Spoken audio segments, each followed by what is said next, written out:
السلام علیکم ورحمۃ اللہ وبرکاتہ۔ بسم اللہ الرحمن الرحیم۔ دعا کے بارے میں حدیثیں۔ حضرت انس بن مالک رضی اللہ تعالیٰ عنہ سے نبی کریم صلی اللہ علیہ وسلم کا ارشاد منقول ہے، دعا عبادت کا مغز ہے۔ یہ ترمذی کی حدیث ہے۔ حضرت نعمان بن بشیر رضی اللہ تعالیٰ عنہ فرماتے ہیں کہ میں نے نبی کریم صلی اللہ علیہ وسلم کو یہ ارشاد فرماتے ہوئے سنا، دعا عبادت ہی ہے۔ اس کے بعد آپ صلی اللہ علیہ وسلم نے دلیل کے طور پر قرآن کریم کی آیت تلاوت فرمائی، جس کا ترجمہ ہے، اور تمہارے رب نے ارشاد فرمایا ہے، مجھ سے دعا مانگا کرو، میں تمہاری دعا قبول کروں گا۔ بلا شبہ جو لوگ میری بندگی کرنے سے تکبر کرتے ہیں وہ عنقریب ذلیل ہو کر جہنم میں داخل ہوں گے۔ یہ ترمذی کی حدیث ہے۔ حضرت عبداللہ رضی اللہ تعالیٰ عنہ سے روایت ہے کہ رسول اللہ صلی اللہ علیہ وسلم نے ارشاد فرمایا، اللہ تعالیٰ سے اس کا فضل مانگو، کیونکہ اللہ تعالیٰ کو یہ بات پسند ہے کہ اس سے مانگا جائے، اور کشادگی کے دعا کے بعد کشادگی کا انتظار کرنا افضل عبادت ہے۔ یہ ترمذی کی حدیث ہے۔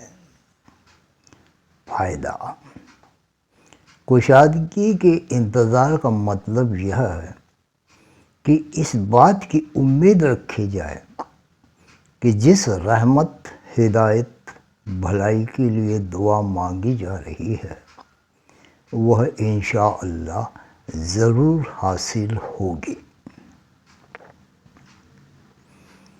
حضرت ثوبان رضی اللہ تعالیٰ عنہ روایت کرتے ہیں کہ رسول اللہ صلی اللہ علیہ وسلم نے ارشاد فرمایا، دعا کے سوائے کوئی چیز تقدیر کے فیصلے کو ٹال نہیں سکتی، اور نیکی کے سوائے کوئی چیز عمر کو بڑھا نہیں سکتی، اور آدمی کبھی کبھی کسی گناہ کرنے کی وجہ سے روزی سے محروم کر دیا جاتا ہے۔ یہ مستدرک حاکم کی حدیث ہے۔ فائدہ: حدیث شریف کا یہ مطلب ہے کہ اللہ تعالیٰ کے یہاں یہ طے ہوتا ہے کہ یہ شخص اللہ تعالیٰ سے دعا مانگے گا، اور جو مانگے گا وہ اسے ملے گا۔ چنانچہ حدیث شریف میں آتا ہے، دعا کرنا بھی اللہ تعالیٰ کے یہاں مقدر ہوتا ہے۔ اسی طرح اللہ تعالیٰ کے یہاں یہ فیصلہ ہوتا ہے کہ اس شخص کی عمر مثال کے طور پر 60 سال ہے، لیکن یہ شخص فلاں نیکی یعنی مثال کے طور پر حج کرے گا، اس لیے اس کی عمر 20 سال بڑھا دی جائے گی، اور یہ 80 سال دنیا میں زندہ رہے گا۔ یہ مرقات کی حدیث ہے۔ حضرت عبادہ بن صامت رضی اللہ تعالیٰ عنہ سے روایت ہے کہ رسول اللہ صلی اللہ علیہ وسلم نے ارشاد فرمایا، زمین پر جو مسلمان بھی اللہ تعالیٰ سے کوئی ایسی دعا کرتا ہے جس میں کوئی گناہ یا رشتوں کے کاٹنے کی بات نہ ہو، تو اللہ تعالیٰ یا تو اس کو وہی عطا فرماتے ہیں جو اس نے مانگا ہے، یا کوئی تکلیف اس دعا کے بقدر اسے ہٹا لیتے ہیں، یا اس کے لیے اس دعا کے برابر کا اجر کا ذخیرہ کر دیتے ہیں۔ ایک شخص نے عرض کیا، جب یہ بات ہے کہ دعا ضرور قبول ہوتی ہے اور اس کے بدلے میں کچھ نہ کچھ ضرور ملتا ہے، تو ہم بہت زیادہ دعائیں کریں گے۔ رسول اللہ صلی اللہ علیہ وسلم نے ارشاد فرمایا، اللہ تعالیٰ بھی بہت زیادہ دینے والے ہیں۔ یہ حدیث ترمذی اور مستدرک حاکم میں درج ہے۔ حضرت سلمان فارسی رضی اللہ تعالیٰ عنہ روایت کرتے ہیں کہ نبی کریم صلی اللہ علیہ وسلم نے ارشاد فرمایا، بلا شبہ اللہ تعالیٰ کی ذات میں بہت زیادہ حیا کی صفت ہے، وہ بغیر مانگے بہت کچھ زیادہ دینے والے ہیں۔ جب آدمی اللہ تعالیٰ کے سامنے مانگنے کے لیے ہاتھ اٹھاتا ہے تو انہیں ان ہاتھوں کو خالی اور ناکام واپس کرنے سے حیا آتی ہے، اس لیے ضرور عطا فرمانے کا فیصلہ فرماتے ہیں۔ یہ ترمذی کی حدیث ہے۔ حضرت ابو ہریرہ رضی اللہ تعالیٰ عنہ روایت کرتے ہیں کہ رسول اللہ صلی اللہ علیہ وسلم نے ارشاد فرمایا، اللہ تعالیٰ ارشاد فرماتے ہیں، میں اپنے بندے کے ساتھ ویسا ہی معاملہ کرتا ہوں جیسا کہ وہ میرے ساتھ گمان رکھتا ہے، اور جس وقت مجھ سے وہ دعا کرتا ہے تو میں اس کے ساتھ ہوتا ہوں۔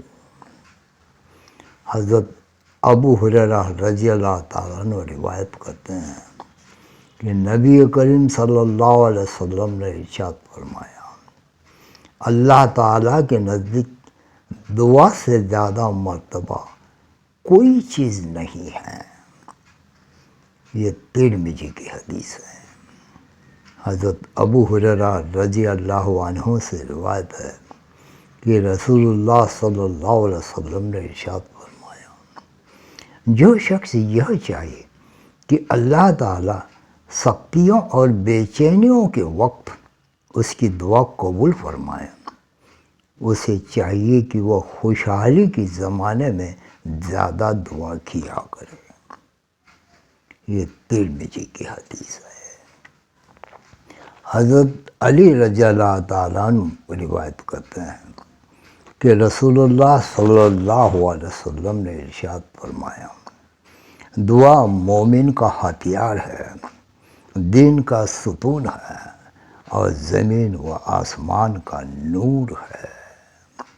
یہ مستدرک حاکم کی حدیث ہے۔ حضرت ابو ہریرہ رضی اللہ تعالیٰ عنہ سے روایت ہے کہ نبی کریم صلی اللہ علیہ وسلم نے ارشاد فرمایا، جب تک بندہ گناہ اور رشتوں کے کاٹنے کی دعا نہ کرے اس کی دعا قبول ہوتی رہتی ہے، بے شک کہ وہ جلد بازی نہ کرے۔ پوچھا گیا، یا رسول اللہ، جلد بازی کا کیا مطلب ہے؟ ارشاد فرمایا کہ میں نے دعا کی، پھر دعا کی، لیکن مجھے تو قبول ہوتی نظر نہیں آتی، پھر اکتا کر دعا کرنا چھوڑ دیتا ہے۔ یہ مسلم کی حدیث ہے۔ حضرت ابو ہریرہ رضی اللہ تعالیٰ عنہ سے روایت ہے کہ رسول اللہ صلی اللہ علیہ وسلم نے ارشاد فرمایا، لوگ نماز میں دعا کے وقت اپنی نگاہیں آسمان کی طرف اٹھانے سے باز آ جائیں، ورنہ ان کی بینائی اچک لی جائے گی۔ یہ مسلم کی حدیث ہے۔ فائدہ، یہ فتح الملہم سے لیا گیا ہے۔ نماز میں دعا کے وقت آسمان کی طرف نگاہ اٹھانے سے خاص طور پر اس وجہ سے منع کیا گیا ہے کہ دعا کے وقت نگاہ آسمان کی طرف اٹھی ہی جاتی ہے۔ حضرت ابو ہریرہ رضی اللہ تعالیٰ عنہ روایت کرتے ہیں کہ رسول اللہ صلی اللہ علیہ وسلم نے ارشاد فرمایا، تم اللہ تعالیٰ سے دعا کی قبولیت کا یقین رکھتے ہوئے دعا مانگو، اور یہ بات سمجھ لو کہ اللہ تعالیٰ اس شخص کی دعا کو قبول نہیں فرماتے جس کا دل دعا مانگتے وقت اللہ تعالیٰ سے غافل ہو، اللہ تعالیٰ کے غیر میں لگا ہوا ہو۔ یہ ترمذی کی حدیث ہے۔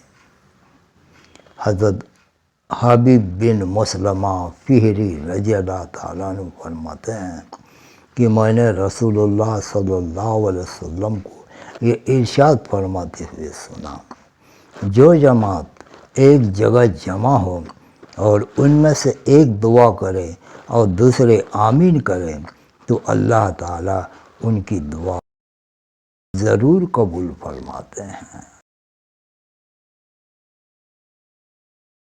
حضرت زہیر نمیری رضی اللہ تعالیٰ عنہ روایت کرتے ہیں کہ ہم ایک رات رسول اللہ صلی اللہ علیہ وسلم کے ساتھ نکلے تو ہمارا گزر ایک شخص کے پاس سے ہوا جو بہت عاجزی کے ساتھ دعا میں لگا ہوا تھا۔ نبی کریم صلی اللہ علیہ وسلم اس کی دعا سننے کھڑے ہو گئے اور پھر ارشاد فرمایا، یہ دعا قبول کروا لے گا اگر اس پر مہر لگا دے۔ لوگوں میں سے ایک شخص نے عرض کیا کہ کس چیز کے ساتھ مہر لگائیں؟ آپ صلی اللہ علیہ وسلم نے ارشاد فرمایا، آمین کے ساتھ۔ بلا شبہ اگر اس نے آمین کے ساتھ مہر لگا دی، یعنی دعا کے ختم پر آمین کہہ دی، تو اس نے دعا کو قبول کروا لیا۔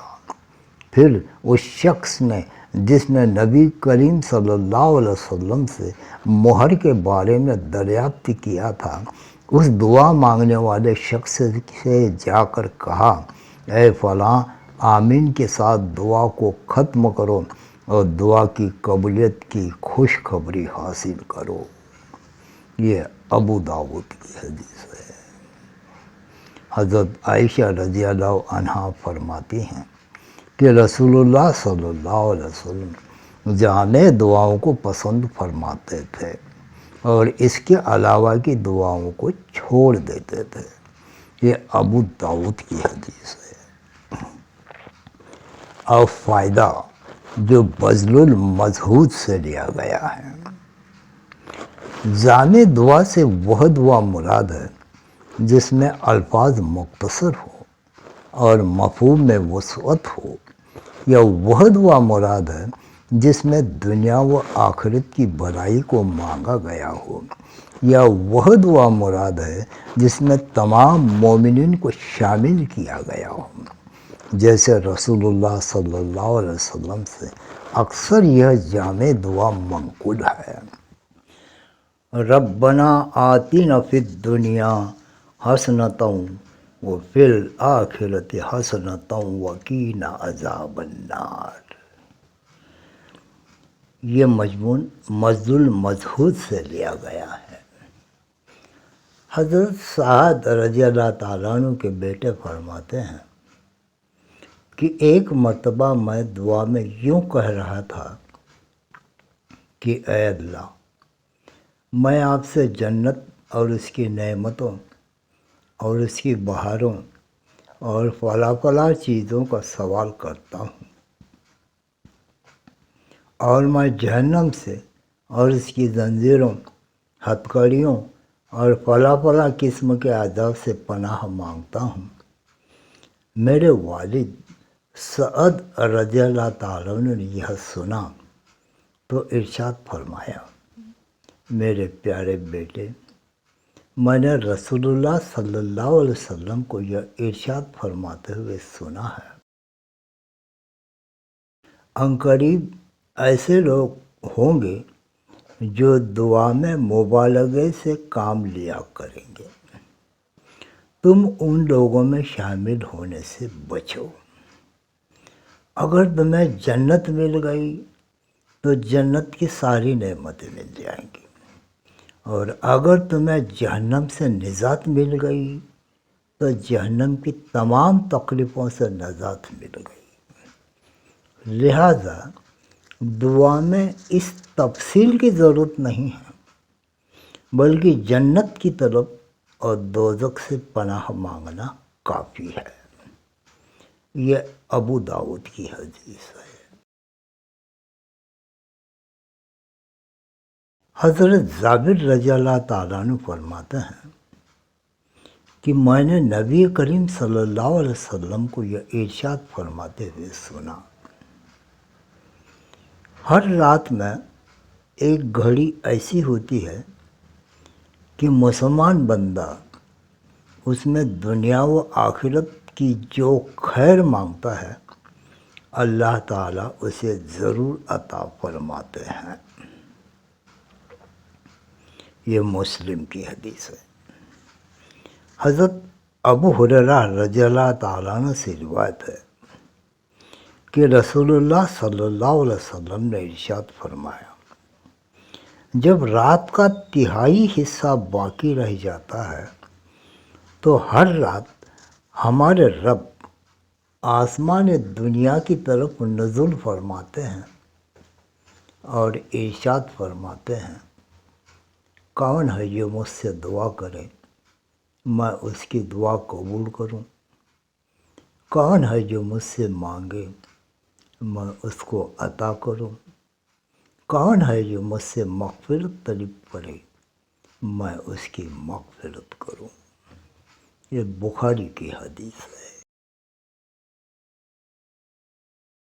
حضرت معاویہ بن ابی سفیان رضی اللہ تعالیٰ عنہ روایت کرتے ہیں کہ میں نے رسول اللہ صلی اللہ علیہ وسلم کو یہ ارشاد فرماتے ہوئے سنا، جو شخص بھی ان 5 کلمات کے ذریعے کوئی چیز اللہ تعالیٰ سے مانگتا ہے تو اللہ تعالیٰ اس کو ضرور عطا فرماتے ہیں۔ لا الہ الا اللہ واللہ اکبر، لا الہ الا اللہ وحدہ لا شریک لہ، لہ الملک ولہ الحمد وہو علی کل شیء قدیر، لا الہ الا اللہ ولا حول ولا قوت الا باللہ۔ یہ طبرانی اور مجموع زوائد کی حدیث ہے۔ حضرت ربیعہ بن عامر رضی اللہ تعالیٰ عنہ سے روایت ہے کہ میں نے نبی کریم صلی اللہ علیہ وسلم کو یہ ارشاد فرماتے ہوئے سنا، دعا میں یا ذل جلال والاکرام کے ذریعے اصرار کرو، یعنی اس لفظ کو دعا میں بار بار کہو۔ یہ مستدرک حاکم کی حدیث ہے۔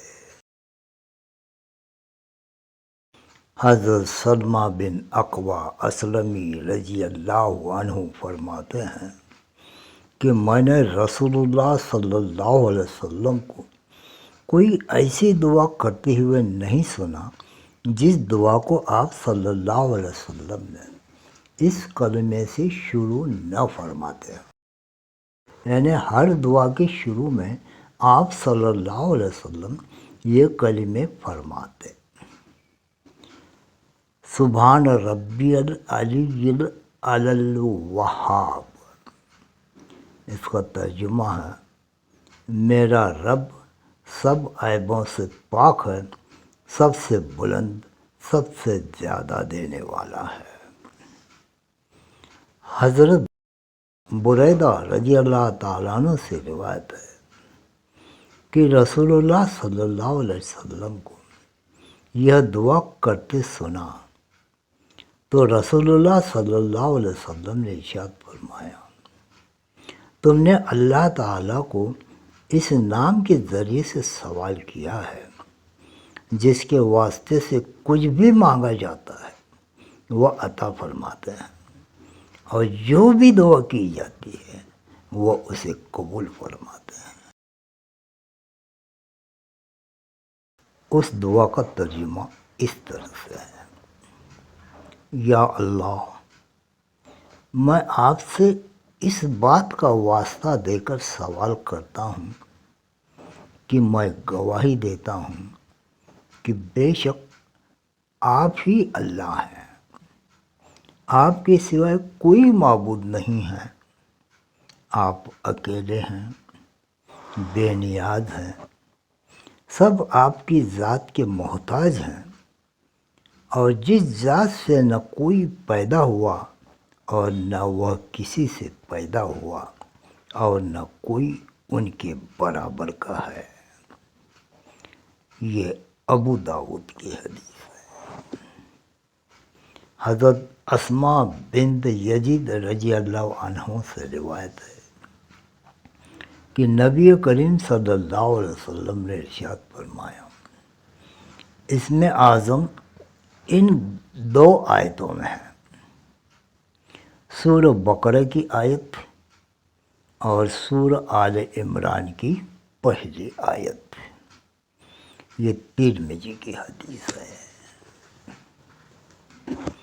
حضرت انس بن مالک رضی اللہ تعالیٰ عنہ روایت کرتے ہیں کہ ہم لوگ نبی کریم صلی اللہ علیہ وسلم کے ساتھ ایک حلقہ میں بیٹھے ہوئے تھے اور ایک صاحب نماز پڑھ رہے تھے۔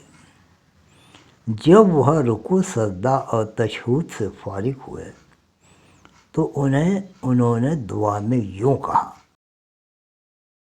اس کا ترجمہ ہے: اے اللہ، میں آپ سے آپ کی تمام تعریفوں کے واسطے سوال کرتا ہوں، آپ کے سوائے کوئی معبود نہیں ہے، آپ زمین و آسمان کے نمونے کے بغیر بنانے والے ہیں، اے عظمت و جلال اور انعام اور احسان کے مالک، اے ہمیشہ زندہ رہنے والے اور سب کو قائم رکھنے والے۔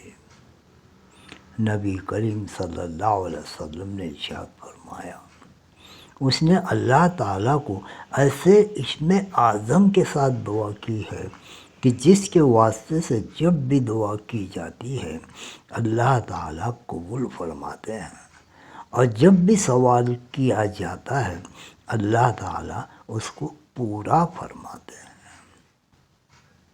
یہ مستدرک حاکم کی حدیث ہے۔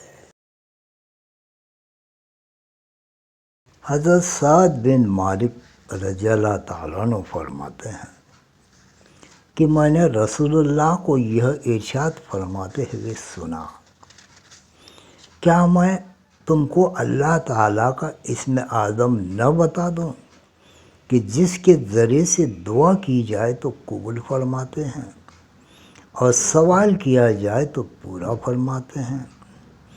یہ وہ دعا ہے جس کے ذریعے حضرت یونس علیہ السلام نے اللہ تعالیٰ کو 3 اندھیریوں میں پکارا تھا۔ آپ کے سوائے کوئی معبود نہیں، آپ تمام عیبوں سے پاک ہے، بے شک میں ہی قصوروار ہوں۔ 3 اندھیریوں سے مراد رات، سمندر اور مچھلی کے پیٹ کے اندھیرے ہیں۔ ایک آدمی نے رسول اللہ صلی اللہ علیہ وسلم سے پوچھا، یا رسول اللہ، کیا یہ دعا حضرت یونس کے ساتھ خاص ہے یا تمام ایمان والوں کے لیے عام ہے؟ آپ صلی اللہ علیہ وسلم نے ارشاد فرمایا، کیا تم نے اللہ تعالیٰ کا مبارک ارشاد نہیں سنا کہ ہم نے یونس علیہ السلام کو مصیبتوں سے نجات دی، ہم اسی طرح ایمان والوں کو نجات دیا کرتے ہیں۔ رسول اللہ صلی اللہ علیہ وسلم نے ارشاد فرمایا، جو مسلمان اس دعا کو اپنی بیماری میں 40 مرتبہ پڑھے۔ اگر وہ اس مرض میں فوت ہو جائے تو اس کو شہید کا ثواب دیا جائے گا۔ اگر اس بیماری سے اسے شفا مل گئی تو اس شفا کے ساتھ اس کے تمام گناہ معاف کیے جا چکے ہوں گے۔ یہ مستدرک حاکم کی حدیث ہے۔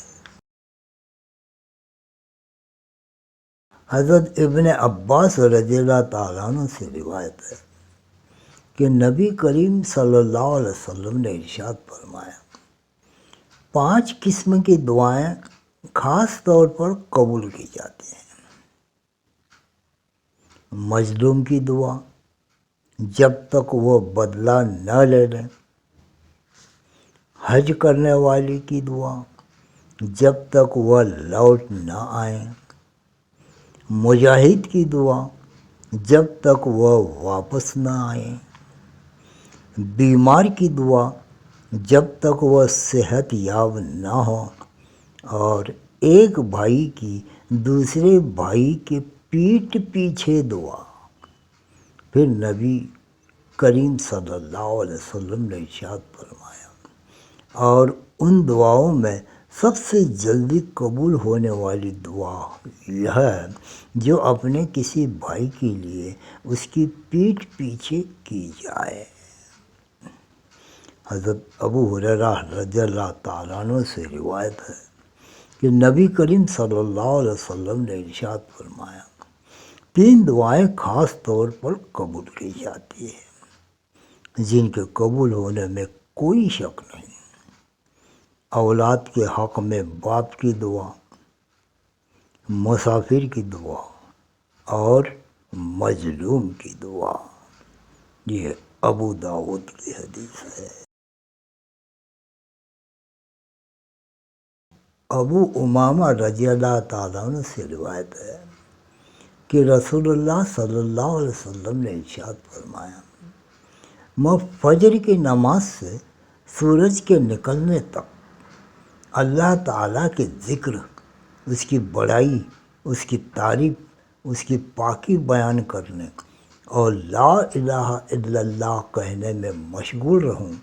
یہ مجھے حضرت اسماعیل علیہ السلام کی اولاد میں سے 2 یا اس سے زیادہ غلام آزاد کرنے سے زیادہ پسندیدہ ہے۔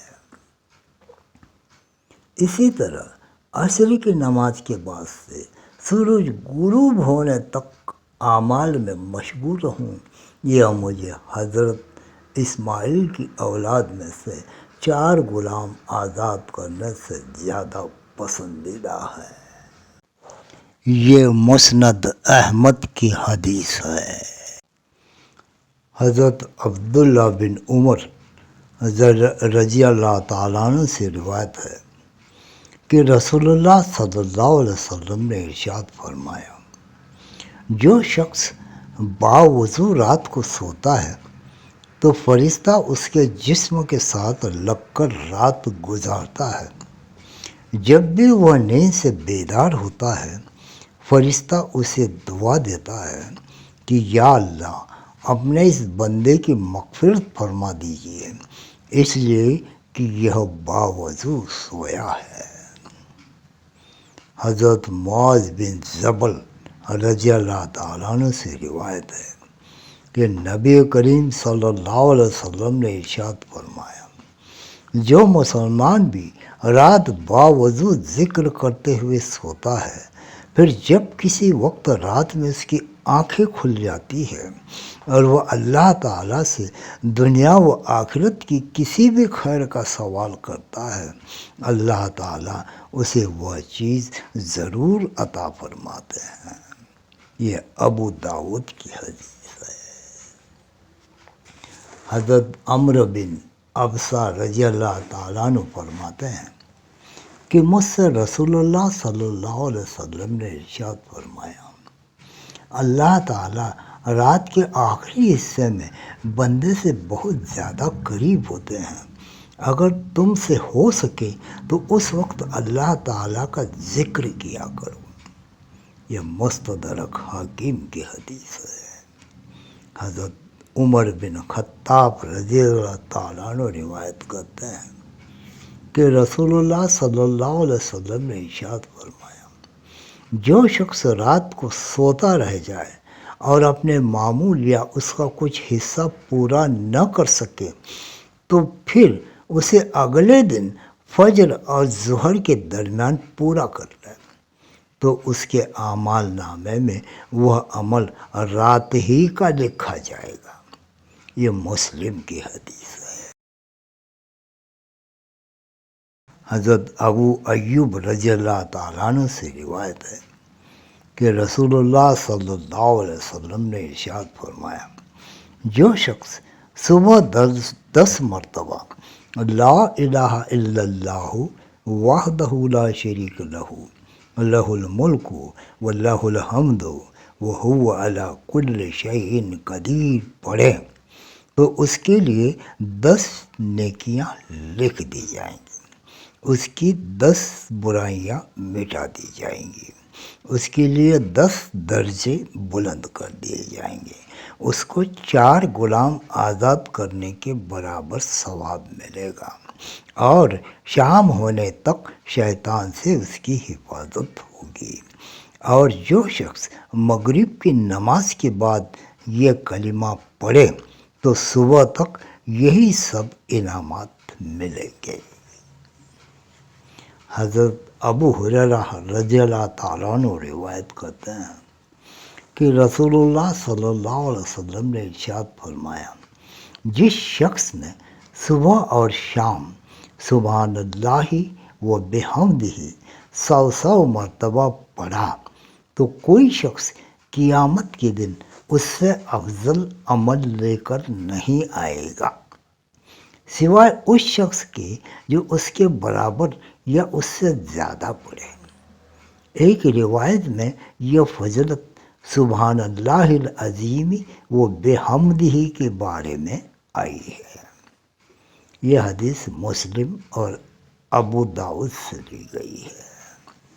حضرت ابو ہریرہ رضی اللہ تعالیٰ عنہ روایت کرتے ہیں، انہوں نے نبی کریم صلی اللہ علیہ وسلم کو ارشاد فرماتے ہوئے سنا، جو شخص صبح شام 100 مرتبہ سبحان اللہ و بحمدہ پڑھے اس کے گناہ معاف ہو جائیں گے، اگرچہ سمندر کے جھاگ سے بھی زیادہ ہو۔ ایک صحابی رضی اللہ تعالیٰ عنہ فرماتے ہیں کہ میں نے رسول اللہ صلی اللہ علیہ وسلم کو ارشاد فرماتے ہوئے سنا، جو شخص صبح شام رضینا باللہ ربا و بالاسلام دینا و بی محمد رسولہ پڑھے، اللہ تعالیٰ پر حق ہے کہ وہ اس شخص کو قیامت کے دن راضی کرے۔ اس کا ترجمہ ہے، ہم اللہ تعالیٰ کو رب اور اسلام کو دین اور محمد کو رسول ماننے پر راضی ہیں۔ دوسری روایت میں اس دعا کو صبح شام 3 مرتبہ پڑھنے کا ذکر ہے۔ یہ ابو داؤد اور مسند احمد کی حدیث ہے۔ حضرت ابو درداء رضی اللہ تعالیٰ عنہ روایت کرتے ہیں کہ رسول اللہ صلی اللہ علیہ وسلم نے ارشاد فرمایا، جو شخص صبح اور شام مجھ پر 10 مرتبہ درود شریف پڑھے اس کو قیامت کے دن میری شفاعت پہنچے گی۔ یہ طبرانی اور مجموع زوائد کی حدیث ہے۔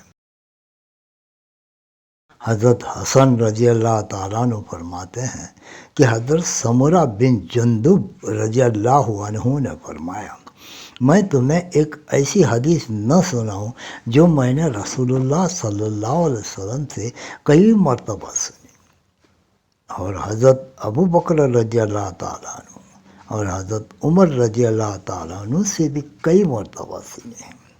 میں نے عرض کیا، ضرور سنائیے۔ حضرت سمرہ رضی اللہ عنہ نے فرمایا، جو شخص صبح اور شام اے اللہ آپ ہی نے مجھے پیدا کیا اور آپ ہی مجھے ہدایت دینے والے ہیں، آپ ہی مجھے کھلاتے ہیں اور آپ ہی مجھے پلاتے ہیں، آپ ہی مجھے ماریں گے اور آپ ہی مجھے زندہ کریں گے۔ پڑھے تو جو اللہ تعالیٰ سے مانگے گا اللہ تعالیٰ اس کو ضرور عطا فرمائیں گے۔ حضرت عبداللہ بن سلام رضی اللہ تعالیٰ عنہ نے فرماتے ہیں کہ حضرت موسیٰ علیہ السلام روزانہ 7 مرتبہ ان کلموں کے ساتھ دعا کیا کرتے تھے، اور جو بھی چیز وہ اللہ تعالیٰ سے مانگتے تھے اللہ تعالیٰ ان کو عطا فرما دیتے تھے۔ یہ طبرانی اور مزمج زوائد کی حدیث ہے۔ حضرت عبداللہ بن غنام بیازی رضی اللہ تعالیٰ عنہ سے روایت ہے کہ رسول اللہ صلی اللہ علیہ وسلم نے ارشاد فرمایا، جو شخص صبح یہ دعا پڑھے، اے اللہ جو بھی کوئی نعمت مجھے یا اپنے آپ کی کسی مخلوق کو آج صبح ملی ہے وہ تنہا آپ ہی کی طرف سے دی ہوئی ہے، آپ کا کوئی شریک نہیں، آپ ہی کے لیے تمام تعریفیں ہیں اور آپ ہی کے لیے سارا شکر ہے۔ تو اس نے اس دن کی ساری نعمتوں کا شکر ادا کر دیا، اور جس نے شام ہونے پر یہ دعا پڑھی تو اس نے اس رات کی ساری نعمتوں کا شکر ادا کیا۔ یہ ابو داؤد اور نسائی کی حدیث ہے۔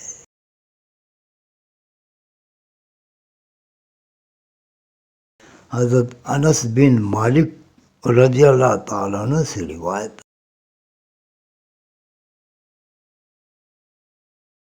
کہ رسول اللہ صلی اللہ علیہ وسلم نے ارشاد فرمایا، جو شخص صبح یا شام 1 مرتبہ یہ کلمے پڑھ لے، اے اللہ میں نے اس حال میں صبح کی کہ میں آپ کو گواہ بناتا ہوں اور آپ کے عرش کے اٹھانے والوں کو، آپ کے فرشتوں کو اور آپ کی ساری مخلوق کو گواہ بناتا ہوں اس بات پر کہ آپ ہی اللہ ہیں، آپ کے سوائے کوئی معبود نہیں، اور اس پر کہ محمد صلی اللہ علیہ وسلم آپ کے بندے اور آپ کے رسول ہیں، تو اللہ تعالیٰ اس کے 1/4 حصے کو دوزخ سے آزاد فرما دیتے ہیں۔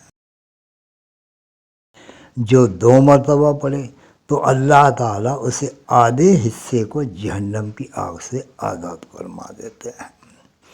جو 3 مرتبہ پڑھے تو اللہ تعالیٰ اس کے 3/4 کو دوزخ کی آگ سے آزاد فرما دیتے ہیں، اور جو شخص 4 مرتبہ پڑھے تو اللہ تعالیٰ اس کو پورا دوزخ کی آگ سے آزاد فرما دیتے ہیں۔ یہ ابو داؤد کی حدیث ہے۔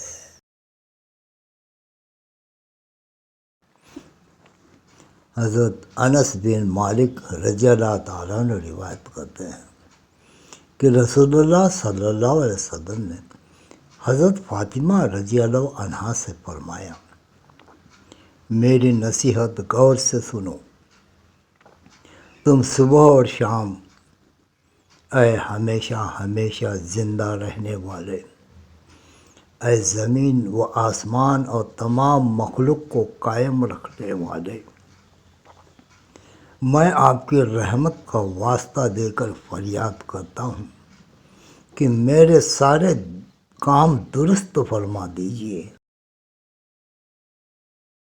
اور مجھے ایک لمحہ کے لیے بھی میرے نفس کے حوالے نہ فرمائیں، کہا کرو۔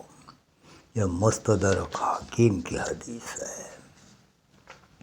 حضرت ابو ہریرہ رضی اللہ تعالیٰ عنہ فرماتے ہیں کہ ایک شخص نبی کریم صلی اللہ علیہ وسلم کی خدمت میں حاضر ہوئے اور عرض کیا، اللہ کے رسول، مجھے رات بچھو کاٹنے سے بہت تکلیف پہنچی۔